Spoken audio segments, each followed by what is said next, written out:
Alright, that's what I've done so far. So far I clipped off the G pin so it will no longer make contact with the back plate.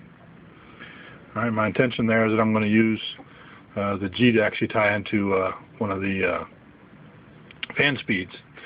And the other side of this is that the RH and RC are tied together on here.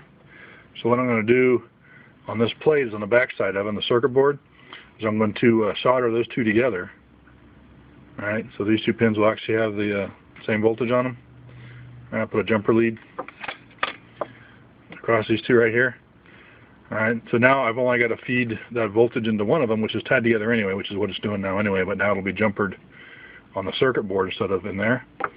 And I'm going to move this RC fitting down to the last part down there. All I'm trying to do is trying to give a place where I can put a screw and tie in the low-speed fan and the high-speed fan, so these two will be tied together. Alright, and this is the switch that I installed. I Dremelled it into the bottom of the cover. Alright, not the best job, but it'll do. There's the face of it, so it's going to be on the bottom. Alright, so I'm going to solder the G terminal from the back of here to go to the center of the switch, and then I'm going to have two wires coming off here, one that goes for the high speed and one that goes for the low speed, that will come over here to the G and the unused one that's next to it, so that I can tie those wires to here, and then I'll also be able to attach the wires from the trailer side that are going to come through this hole and then tie to these two. So hopefully this will all work out. Alright, so this is those RC and RH terminals. I got a little bit of silver solder. I'm going to try to solder them in there.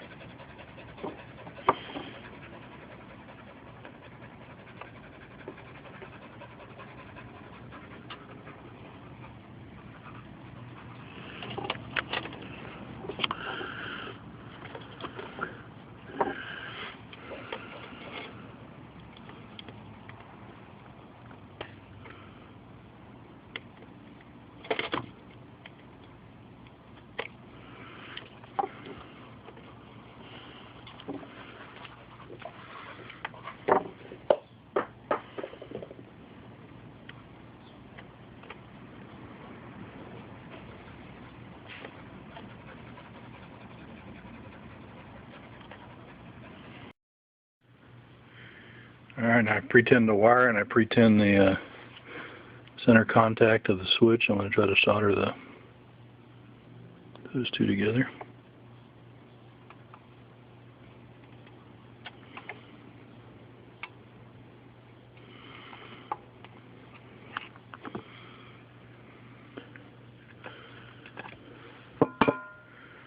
Alright, that's done. I need to put a wire on each of the other two terminals. The other end of this red wire will be soldered to the G terminal on a thermostat on the back side. So it'll be back in here, this terminal right here. And everything should work then. I'll have two wires coming out of there. I got a black and a white. It'll be coming out of there. One will be high speed, one will be low speed. So we'll see how that works out. Okay, so there's the black and the white wires soldered on. I figure you guys probably don't want to watch me solder anymore, and it's a little more difficult for me to solder with the camera in between me and what I'm soldering iron. So these two black leads, one will black-white lead, one will go to high-speed fan, one will go to low-speed fan. The red lead is soldered into the G terminal on the thermostat. So it's time to put it all back together and get it out to the camper, see if it works. Alright, so there it is assembled back together. White wires on the left, black wires on the right. So I figure I could use these two as an indicator instead of having to label it. So the arrow that's pointing up will be high speed. So if I move this to the right, it'll be high speed. So my black wire will be high speed. If I move it to the left, it'll be low speed. So the arrow pointing down, low speed, so that'll be the white wire. And then here, because I tied together the RC and RH together, inside the circuit board, I took out the RC and I put that terminal over here. So now I'm going to attach the black and white wires that are coming out of the air conditioner to those terminals, and then I can attach the wires that are coming out of the RV to those terminals also for the high speed and low speed. Alright, this is the thermostat I've got on mine. I think it's got the same name as what people are dealing with, but I say the switches are a little bit different. If you take it off, take the cover off, what it appears is that all the wires are soldered on in here. So some people were saying they keep their old thermostat, that way they can put it back on in 10 minutes if they need to.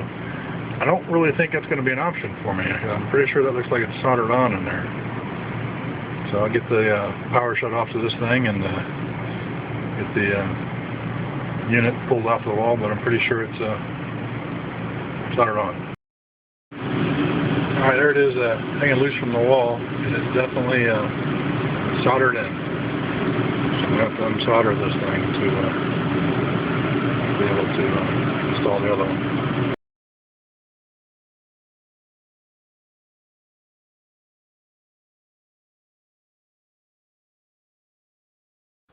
Just wanted to show that there is actually a splice area that was shoved back in the wall. I guess I didn't pull hard enough on the wires earlier. So you don't need to cut the wires off the old thermostat. You don't need to desolder them. You know, I took them off the old thermostat and then spliced them into the, or put them into the screws on this, but you can actually just take this splice area here apart.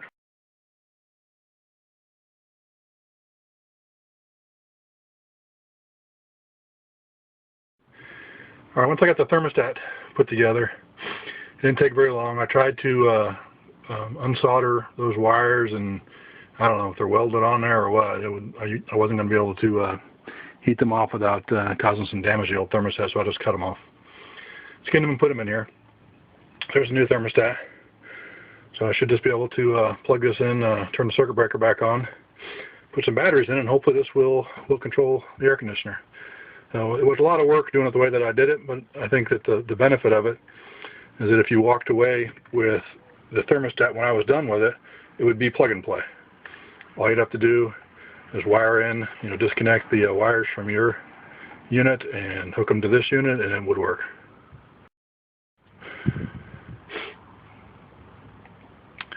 Alright, there it is. It's installed. I used the original 2 holes from the old thermostat to put it up there. It seems a little loose. I may have to stick another screw in or put some double-sided sticky tape behind it, just so it doesn't feel so loose up there. So I'm going to go ahead and try this. So we'll click it to heat, and we'll turn the set temp above 91 if it'll go that high. See if the heater will click on. And there goes the heater. It just came on. We'll click that off.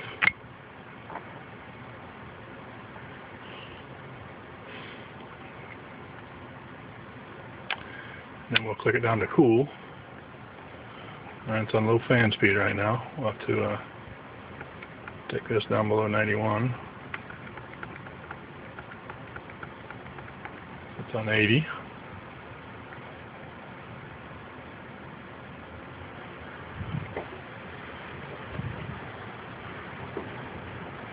And it's blinking. Like it's probably got one of those timers in it where it clicked on and won't allow it to click back on for so long. Normally that's just for the air conditioner. So let me give it a couple minutes and we'll see if it works.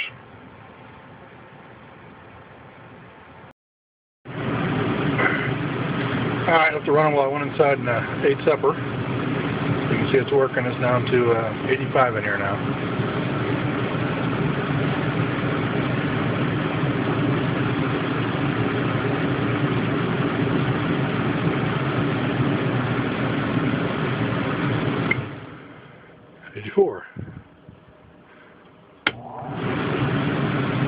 How the manual fan works.